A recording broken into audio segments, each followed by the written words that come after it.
नमस्कार दोस्तों, आज हम उपस्थित हैं जौनपुर कलेक्ट्रेट के ये डॉक्टर B.R. अम्बेडकर, बाबा साहब भीमराव अम्बेडकर जयंती जो तिराहा है, जौनपुर का बहुत प्रसिद्ध तिराहा है। आज हम उपस्थित हैं, कुछ साथी नौजवान यहाँ पर उपस्थित हैं। आइए उनसे जानते हैं कि यहाँ उपस्थित होने का कारण क्या है और उनका मुद्दा क्या है। आइए जानते हैं। क्या नाम है भैया आपका? भानुपुत्रा भारती, जिला संयोजक हूँ मैं जौनपुर भीम आर्मी का। सबसे पहले आपके चैनल के माध्यम से मैं अपनी बात रखने के लिए मैं बैठा हूँ, यहाँ खड़ा हूँ। आपको धन्यवाद देता हूँ और मज़ीद टाइम को मैं धन्यवाद देता हूँ, और जो भी हमारे साथ बहुजन चैनल है उनको। अभी 4 दिन पहले हालांकि बहन जी की गिरफ्तारी हुई थी। अभी 10 से 15 दिन पहले हमारे बीच में 2 मुद्दे बहुत तेज़ देश में रन कर रहे हैं, सोशल मीडिया या मीडिया के बीच में है। एक हरियाणा के IPS हैं, उनको जैसे कि निलंबित कर दिया गया है, और हमारे बीच में एक बहुत ही सर्वश्रेष्ठ जो पद है और जिनका भारत में ये भी कहा जाता है कि एक उनकी ज़बान से जो भी शब्द निकलता है उसको कोई काट नहीं सकता। जैसे जस्टिस या B.R. गवई सर के ऊपर जूता फेंका गया है, उस पर आप क्या कहना चाहेंगे? मैं आपको हरियाणा के जो आपने हरियाणा का जूता उठाना है, मैं उस पर बात कर लूँ। वहाँ पर एक IPS थे जो बहुजन समाज के कार्यकर्ता थे, और वो एक अच्छे IPS थे। समाज में उस लेवल पर पहुँचना हमारे समाज में बहुत ही कम लोगों का नसीब होता है। लेकिन ये जो जाति का ध्वंस है, जो कहा गया है ना कि जाति है कि जाति है, तो जो जाति का ध्वंस उन्होंने झेला, उनके साथ बहुत यातनाएं। उनकी विभाग के द्वारा उन्होंने 7 पेज का सुसाइड नोट लिखा, और सुसाइड नोट लिखने के बाद उन्होंने खुद अपने आप की गोली मारकर अपनी आत्महत्या की। बहुत ही दुखद बात है कि हम आज देश की 75वीं वर्षगांठ में जी रहे हैं और देश का अमृत महोत्सव मना रहे हैं। किस बात का अमृत महोत्सव? आज भी दलितों के साथ वही व्यवहार है, वही यातनाएं। हम कितनी भी बड़ी कुर्सी पर पहुंच जाएं, किसी भी गद्दी पर बैठ जाएं, लेकिन जो हमारी जाति को, हमारी पीठ पे जाति का जो ठप्पा लगा हुआ है, वो हमसे हमेशा हमारे साथ लगा हुआ है। उसको हटाने के लिए कभी कोई कुछ नहीं हो रहा है इसमें, और उसी का ये ध्वंस रहा कि उनको आत्महत्या करना पड़ा। उनके विभाग के लोगों ने उनको इतना टार्चर किया।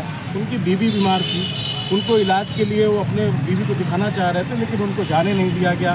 उनके विभाग में उनको जाति के नाम से पुकारा जाता था, और ऐसी कई घटनाएं उनके साथ हुई जिसके कारण उनको आत्महत्या करना, ये बहुत ही दुखद घटना है। और हमारे समाज के, बहुजन समाज में अगर हम किस लेवल पे हैं, बाबा साहब अम्बेडकर ने क्या यही सपना देखा था? बाबा साहब अम्बेडकर का भारत है ये। बाबा साहब अम्बेडकर ने जो शिक्षा की झलक हम लोगों को जगाई, हम लोग शिक्षा लेकर के जाएंगे कहाँ? उस लेवल पे जाके करेंगे क्या? समाज को कैसे आगे बढ़ाएंगे? या ऐसे जातिवादी मानसिकता के लोग बैठे रहेंगे तो हम कभी क्या कर पाएंगे? हमारे लोग वहाँ पे जाने के बाद भी अगर सुसाइड कर रहे हैं, आत्महत्या कर रहे हैं, ये बहुत ही दुखद है। 69 साल हो गया भारत को आज़ाद हुए। सभी प्रकार के नेता हों, चाहे BSP हो, चाहे बसपा हो, चाहे सपा हो, चाहे BJP हो, सभी लोग जहां हमारे भारत को धर्मनिरपेक्ष बताते हैं, राजनीतिक गलियारों में हमारे देश को कहा जाता है धर्मनिरपेक्ष है, फिर भी आए दिन भारत में कहीं ना जातिवाद में जो SC और OBC के ऊपर घटनाएं घट रही हैं, इस पर आप क्या कहेंगे? सबसे पहले मैं आपके दूसरे क्वेश्चन का मैं जवाब दे दूँ। Justice G B.R. गवई साहब के लिए, वो एक ऐसा सर्वोच्च पद है। उस पद पर जाने के लिए जिस समाज से वो थे, जो समाज से वो हैं, उस पद पर जाने के लिए बहुत मेहनत करनी पड़ती है। शायद बाबा साहब के सपनों को साकार करने के लिए वो उस लेवल तक वहाँ पहुँचे। लेकिन जो मनुवादी मानसिकता के लोग हैं, जो मनु को मानने वाले लोग हैं, जो आज भी संविधान की अवहेलना करते हैं। दिल्ली में उन लोगों ने संविधान की प्रतियाँ फाड़ी, प्रतियाँ जलाई। बाबा साहब अम्बेडकर के जीते जी उन लोगों ने जीते जी, यही ऐसे मानसिकता के लोग, बाबा साहब के जीते जी उनकी अर्थी निकालने वाले लोग, आज बताइए उनको ये हजम नहीं हो रहा है एक अनुसूचित जाति का कोई व्यक्ति सर्वोच्च न्यायालय की कुर्सी पर कैसे बैठेगा? उनको ये, उनके पेट में तकलीफ हो रही है, उनको पीड़ा हो रही है। उनकी पीड़ा का इलाज है, उनकी पीड़ा का इलाज है। बहुजन समाज जल्दी उनकी पीड़ा का इलाज करेगा। भीम आर्मी के माध्यम से मैं खुद आप लोगों को बता रहा हूँ, मैं एक जिला संयोजक हूँ जौनपुर का। मध्य प्रदेश से लेकर के जगह जगह ये आंदोलन छिड़ गया है कि जैसे उन लोगों ने एक जूता मारने का प्रयास किया है, उनको लाखों जूते लाखों जूते उनके घर पहुंचाए जाएंगे, और अगर वो जूतों की माला पहनाई जाएगी उनको, अगर वो जूता अपने हाथ से अपने सिर पर मार लें तो बेटर रहेगा, उनके लिए अच्छा रहेगा। अन्यथा बहुजन समाज का हर व्यक्ति उस लिए तैयार है कि उनको 2-2 जूते पूरे बहुजन समाज का व्यक्ति मारने का काम करेगा।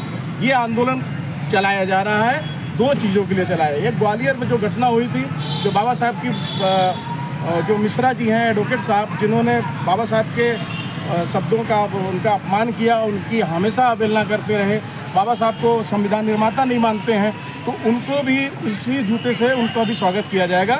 ये हमारा आंदोलन चल रहा है 15 अक्टूबर को।